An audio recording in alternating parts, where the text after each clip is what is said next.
everyone, good morning. So I just woke up, dressed, showered, and with a camera on my hand for some reason.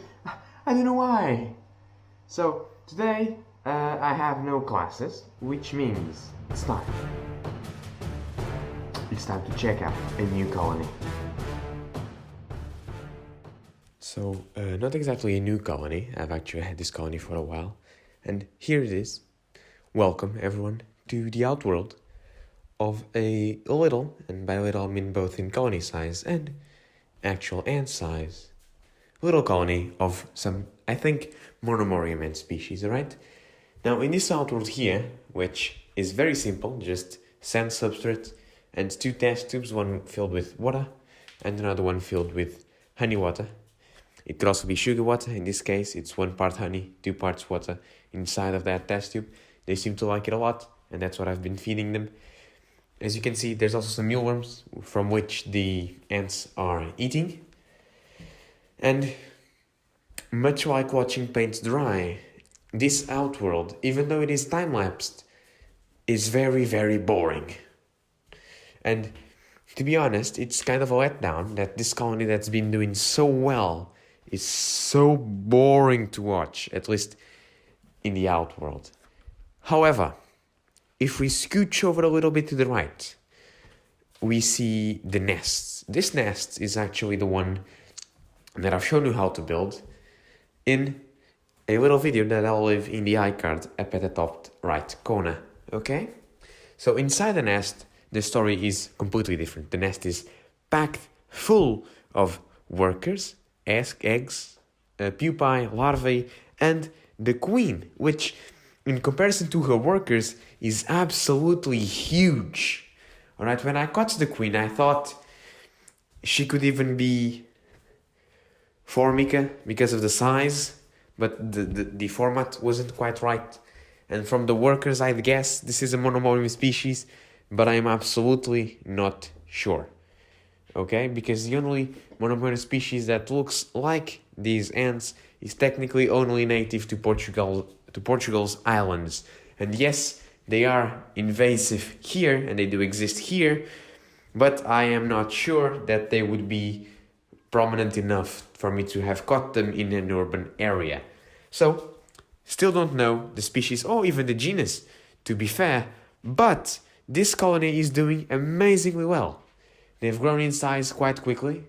They have always a lot of brood, and as you can see, they've quite outgrown this little nest of theirs, right?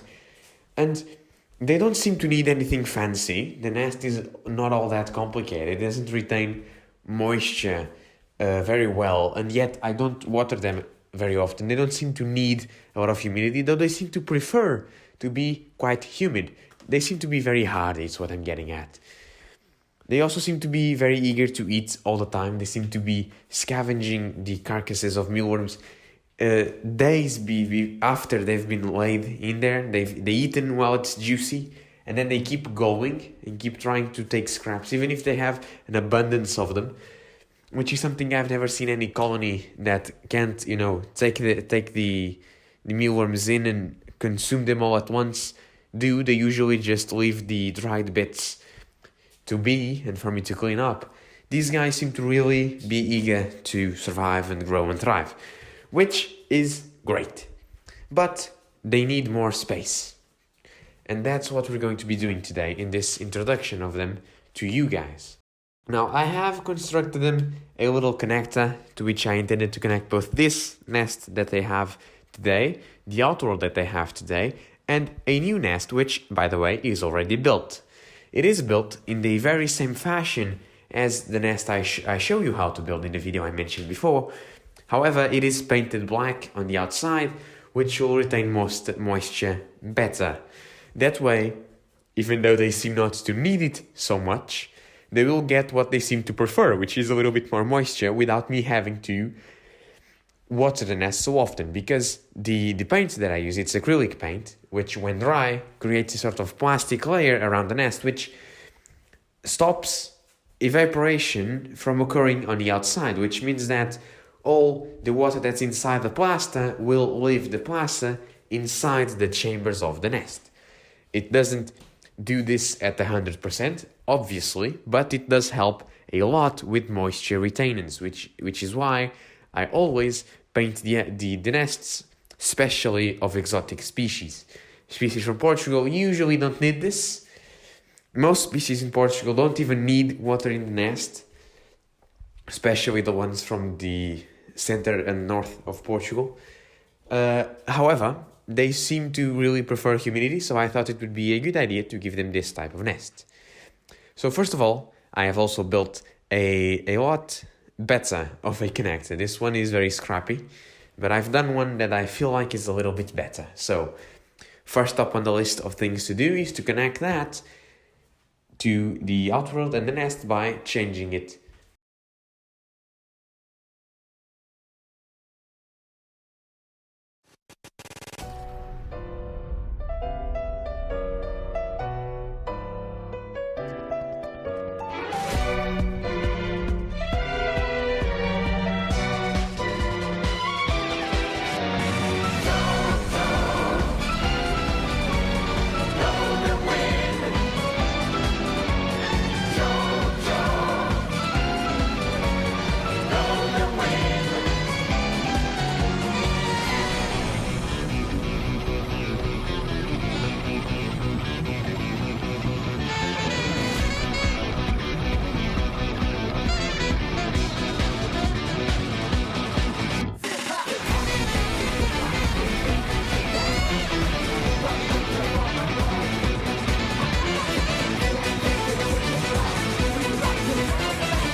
Hello once again. So yeah, I know, new clothing, it took a while to make this video. So, I after I connected everything and everything was set, I went away to let the ants, sort of get to know the new nest and move or not on their own. And the next day I went down to the ant room. It was a very peaceful day for me. I didn't have much stuff to do. It was just simple, regular, taking care of the animals downstairs. And as I went down, they hadn't yet, moved. There were a few workers exploring the nest. They were really taking their time and getting to know the new place before moving anything in. Now, the next day, however, the story was completely different. And it turns out I got some pretty cool footage of them in the nest, which, granted, is not the most professional footage I've ever done. It was taken with my phone because I thought, it was just sort of scrap footage to show what happened the day two, because I intended on recording them the day after that, because I thought there maybe would be a bigger move.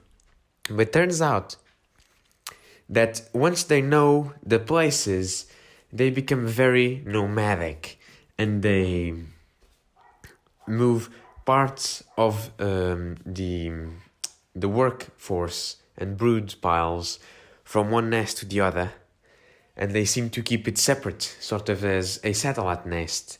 And I never found another day where they had as many brood piles inside this nest as they did day two. That day they obviously had a little bit more moisture in that nest than they had in the other one, so maybe it was because of that. But for now, they seem to be very comfortable with having most of the brood in their original nest. And the queen has only been in the second nest, as far as I've seen, that day. So I have not been able to catch better footage. I could probably record better quality of a video of that, but I have never seen as much brood and the queen in that nest, so there wasn't really an incentive to film again. Now, it is really interesting how they sort of, once they know both the places and once they've established the route with pheromonal trails, they really do move rather quickly. And since the black nest is more on the outside, it is more affected to the vibrations of the metal shelf that they're on. So whenever I come around and I start moving things in the anteroom, they very, very swiftly move everything back into the old nest. That's fine.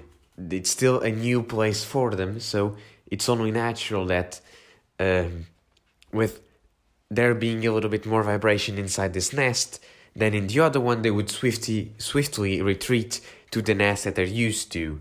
It's completely fine, completely normal, and they're still doing great. I expect a big explosion in population now that summer is starting to rear in, and their biological clock should probably be telling them it's time to reproduce as hard as they can.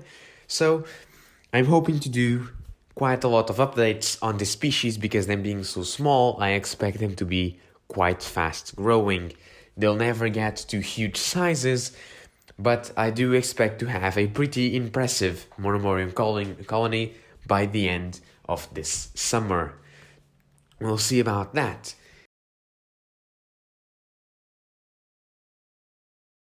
Now,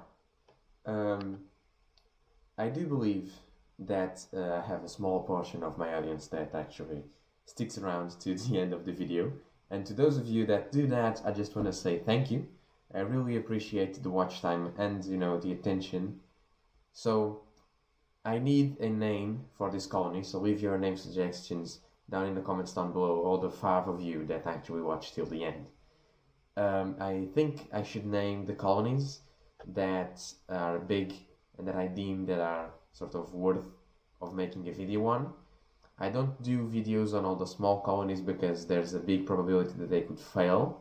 Well, not big exactly, but there is a chance that they could crash, and I don't want to do sort of videos that just appear once, like I have this colony and then you never see it again. I feel like that's kind of weird. But if you want to know more about all the colonies that I have that are more small and that I haven't just shared in the channel just yet, follow me on Instagram, because there I share all the colonies I have and all that's going on in the anteroom. I'm starting to be very active now, so if you want to follow me there, and I'll see you in the next one. Bye bye.